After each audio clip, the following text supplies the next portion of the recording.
Bahoriy kunlarning oxirgi kunlarida turibmiz va chiroyli bayram oldida turibmiz. Qurbon hayiti. Mana hozir to'y mavsumlari boshlanib, chiroyli tabiatimiz ham chiroyli bo'lgan sari mana to'ylarimiz boshlanib, mana chiroyli ishlarni yana tikishni boshladik. Har xil ranglarda qilib, mana hozir bu tikayotgan ishim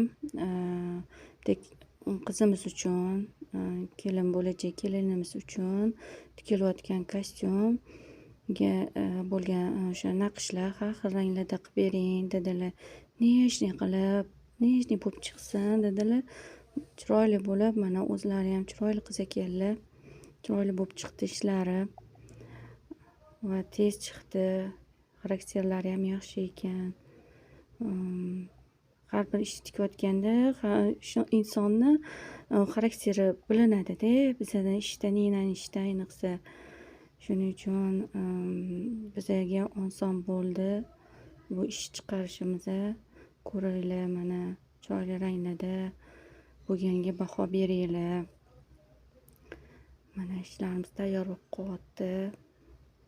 Tezlashtirib olgan holatda imkon qadar sizlarga ko'rsatay deyman. Mana chiroyli qilib och rang, yashil ranglarda tikildi. Mana tayyor bo'lib qoldi. Hozir mana ko'rsataman tayyor holatini sizlarga. Qiziq bo'lsa davom etaman. Yana qolgan relslarga yana ishlarimni qo'yib boraman. Aktiv bo'lsanglar, ko'rsatib boraman har doim ishlarimni. Yaxshi tilaklarga, yaxshi niyatlaringizga rahmat.